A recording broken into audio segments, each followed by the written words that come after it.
create the right narrative in your local market, which as an agent, you've not got to mislead people, but you've got a responsibility to, when you present a property to the market, do what you can to ensure that that property hits the market in a way that buyers see it as a bestseller.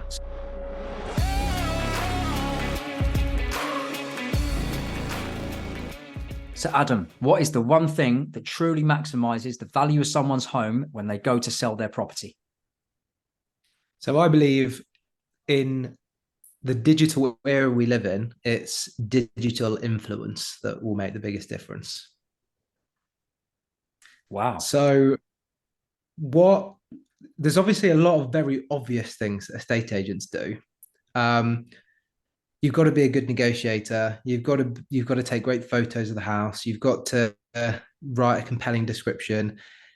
You've got to build good relationships with buyers. All of these things, I think, are vital in the kind of hierarchy of needs as an estate agent skill set. But what we're seeing as an agency, and the thing that I'm seeing more and more evidence of as the years go on, and agents become better and better at utilizing social media platforms, the influence that they have over their local community to build a community, like to build their own community within their local area of buyers and sellers and people who are interested in the property market, creates a massive opportunity for an agent to increase the exposure of property, but b create the right narrative in your local market, which as an agent, you've not got to mislead people, but you've got a responsibility to, when you present a property to the market, do what you can to ensure that that property hits the market in a way that buyers see it as a bestseller, something that there's a lot of interest in, if there is, and creating a sense of competition and urgency. And I think the more trusting, valuable relationships you've got with people digitally, that it allows you to do that at scale. Whereas agents pre-social media, pre-kind of digital era would have been solely reliant on just their phone and conversations to do this. This amplifies it in a way that has never been possible before. So what you're saying is, as opposed to one-to-one, so an agent got his phone calling one person at one time, what you're saying is one-to-many. And based Yes. on the one-to-many, now there's that social media following and platform, and the agent actually, giving some real solid advice within the local area, then showing what the brand looks like in terms of, and I see your videos on TikTok all the time of your other associate, that you got working with you, etc. They look sparkling. What you're saying is, if you then add the authority of an amount of followers that are following, which gives the authority, plus really good marketing, means that the agent's more likely to be listened to by the buyers.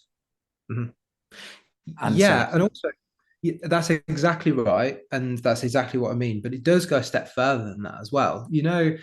Um, we see our agents all the time put like a post up on their Instagram feed saying a property is coming to market, and they've nurtured a community around their Instagram so well over the years that they've got a following of people that are just interested because they like what they're doing and the properties they're putting out, and they the insight into their life, I guess, through social media. And then the other section of buyers that are ready to buy, and it's an actual sales tool. But the earlier you can engage those buyers, the more trust and awareness that your followers have with you as an individual, the easier it is to present and control the right narrative on behalf of a seller. So like you said before, it's you can do that on one to many rather than one to one, if you've got a really strong and consistent social media and digital presence generally, I think. No, do you know what? And to add to that, I completely agree, right? Because of course, you're Adam Horton, you run Hortons, and then I see a couple of things. The first one is is the videos that you as a business are producing via the guys you've got working with you, generally speaking, are all the same, in the sense that you've got your agent standing outside the property, they get followed in, they go and show around the house. And so when I see that, I straight away think Hortons. Yeah.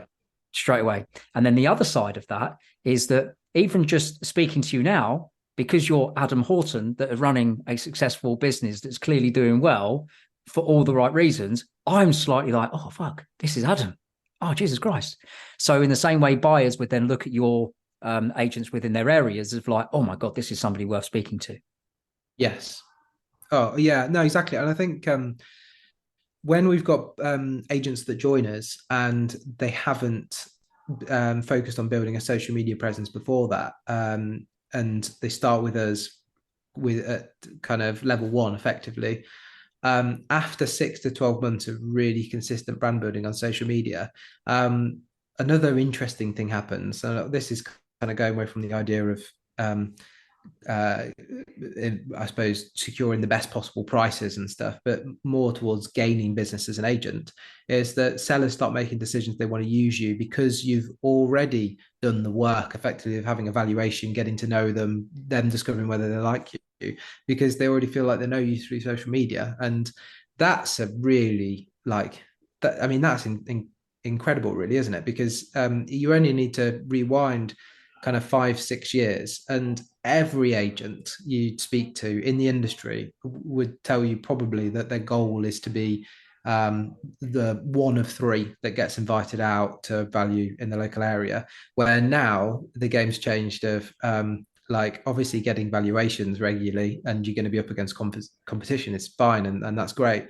But you will see a much bigger chunk of your listings come from people who already know, like, and trust you. And that's game changing. Yeah, completely. So I was saying to one of the other guys on a previous podcast that when I was selling property in Ladbroke Grove, I created a podcast called I Love the Grove. And that was all about interviewing the local business owners to advertise what they're doing, what they're up to, why they do what they do, why are they the candlestick maker, the baker, do you know what I mean? Like the butcher, why?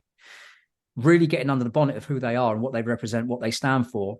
And I was saying that really helped me. For example, there was like in this, before I left this particular agency, I did 63 valuations.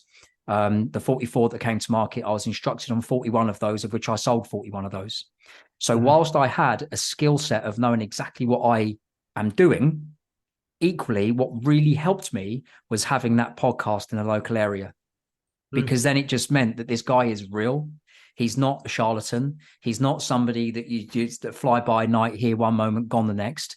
He's actually someone that's actually trying to really push and promote our local community. So yeah, why wouldn't I trust this guy? And by the way, my agents would say 450 for a 1-bed flat. The real money's 400 grand. I was getting instructed at 400 grand. And it wasn't because I'm amazing in one particular area. There's loads of little bits that I sewed that are really well. So I completely agree with you. And I think also what your point about digital influence is completely valid, in the sense that it enables a seller to get rid of a feeling of fear of loss. And that's when you're going up against three agents. How does a seller distinguish between three agents that are all standing there, that are all talking a good game, that all look smart and presentable, that have all got a good brand name above their head, or established brand name above? How as a seller do you choose? And I think when you've got that digital presence of somebody that is in the local area that is already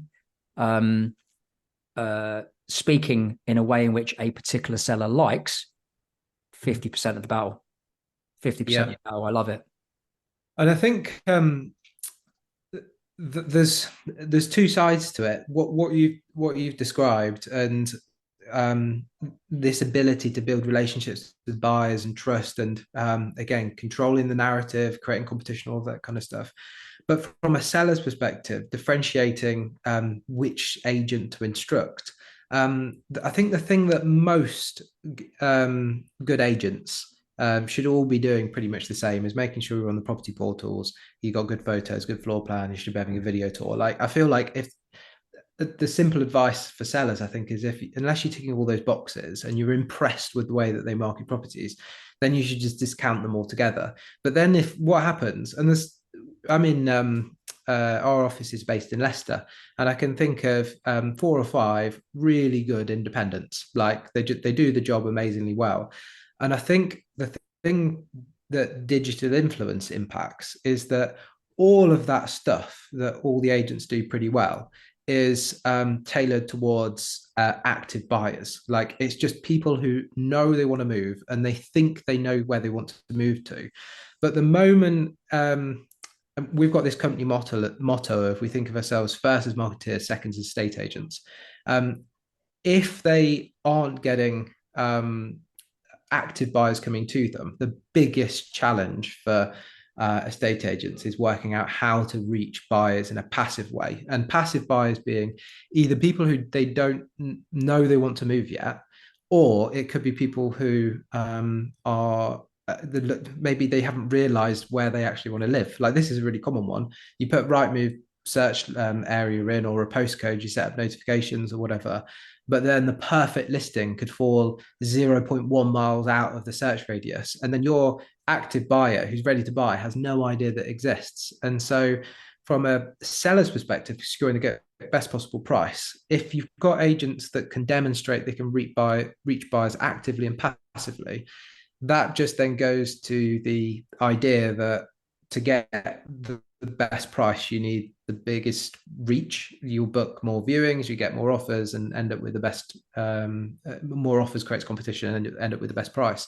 But yeah, it's that passive side, the the ability to reach people who either aren't on Rightmove or aren't seeing a property on Rightmove. That I think suddenly can be the one buyer who's prepared to pay 2% more than the next person. Yeah, and by the way, I have no proof myself because I've not looked at this, but what I am seeing in a lot of respects is the individual agent working on a platform, for example, like Horton's, is starting to get just as much power as Rightmove have in a particular location. In the sense that it's like Yeah.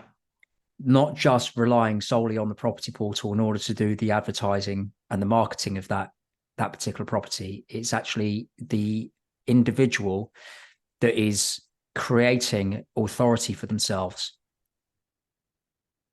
Mm. Yeah. Yeah, yeah, And I absolutely, definitely. honestly, the amount, I don't know what if you cover these stats or whatever, but the amount of questions that I get asked by buyers and sellers, not just on the actual TikTok for other people to see, but privately as well, asking my advice. What should I do? What offers should I be making? Sellers asking a similar sort of question. Look, I'm getting an agent round. What do you think? Now, these people, by the way, are up and down the country. They're nowhere near me. And so some of them say, not even ask me anything other than, John, can you come and sell my house? I had one guy who, through TikTok, basically, I'd done a valuation over the phone and I hadn't even been to his property or his area. And he was like, mate, I just want you to sell it. Yeah. And imagine talking about that concept 10 years ago. Just you wouldn't even be able to imagine that would be possible. And that to me says we're still at the very early stages of this. Like the what people are doing now, developing brands as agents, is the baby version, iteration of what this could potentially be in the future. And yeah, I think to me that just shows that agents have just you've got to get behind it, and or you'll be left behind, and sellers will become way more aware of it as time goes on as well.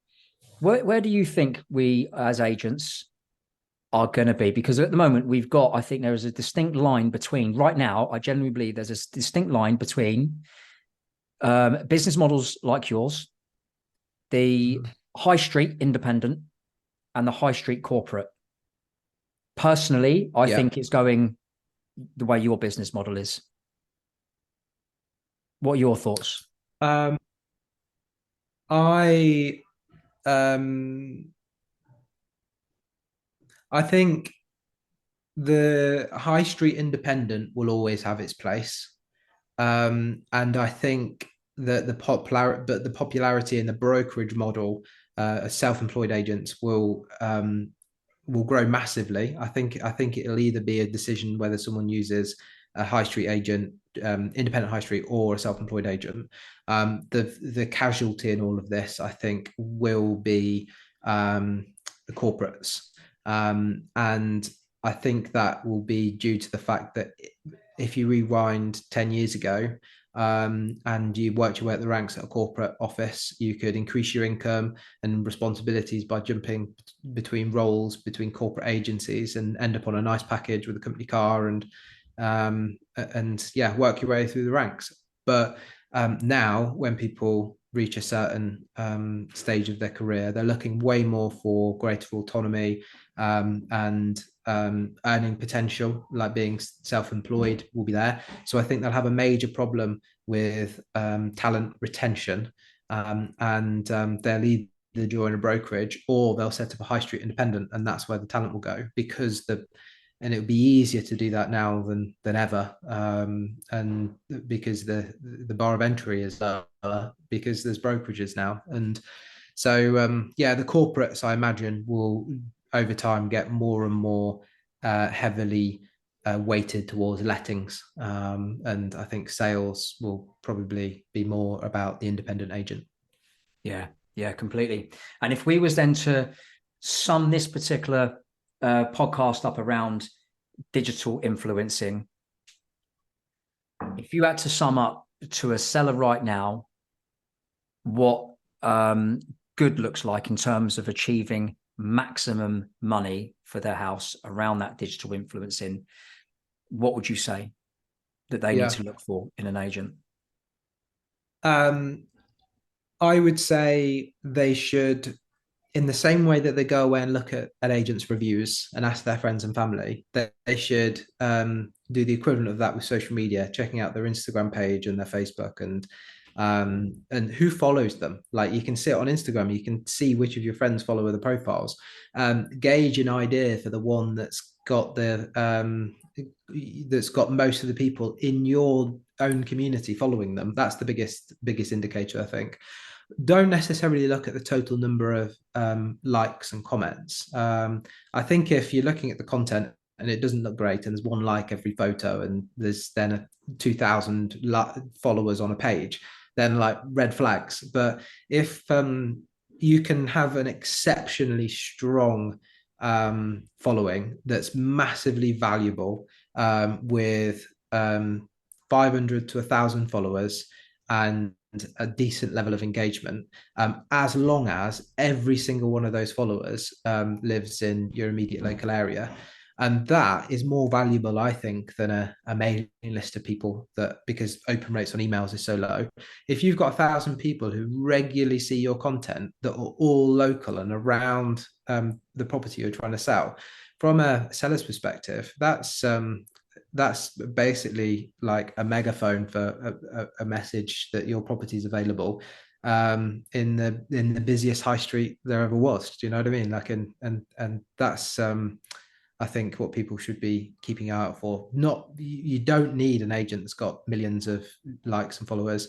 I think if they have got to that stage, then like, it shows they're like extremely competent at content creation and nurturing a community, and even better. But if the local agents, yeah, you don't need to know whether it's going to be valuable. Like, you're not looking for micro influencers that are trying to sell, like, I don't know, makeup or something to the masses. You're looking for someone with a specific dedicated fan base. There's a really good theory around, I don't know who wrote it, but if you Google 1,000 true fans, there's a really interesting concept around any business basically being successful if you've got 1,000 people that are true fans and evangelists for what you do and your brand, and will tell people about you in a positive way. The compound effects of that mean that yeah, if you focus on depth rather than width in your local market, you can still have a huge impact. Yeah, listen, I completely agree with that, and totally, especially when it comes to hyper localized content, roads, schools, business owners, obviously chucked in there with some really valuable advice on how someone can get their household, even if it's not, you're not selling it necessarily, but you can still advise them. Totally agree with that. And you know what? I was not expecting at all in any way, shape, or form for you to say what you said, digital influencing, but it is massively insightful. And actually, I'm looking at that and I'm thinking, yeah, you're right. Because that is, and I think also, if you have the guts and courage to get on camera and actually, guts and courage to get on camera, then you believe truly what you are saying. If I know people struggle with camera sometimes, I know people don't like the sound of their own voice, etc. But honestly, the people that have got beyond that and gone, I do believe in what I'm saying. I do believe in my service. I do believe that actually I am the person who is most capable of achieving maximum money. I'm going to get online on camera and I'm going to say so. They're the ones that are going to win. And the ones that don't do it are the ones that are going to get left behind. 100%. And in a world where everything is getting more and more automated as time goes on, I mean, obviously there's lots of conversation around artificial intelligence and stuff, and the reality is, like, we don't really know how all that stuff's going to impact our industry, but you can imagine a world where like a lot of stuff that we do day to day now as agents, the manual tasks, anything that's repetitive, will probably be completely taken out of our world within the next 10, 15, 20 years. And the only things left is you as an individual, like it's human connection. And that's the only thing that can't be automated, it can't be replaced.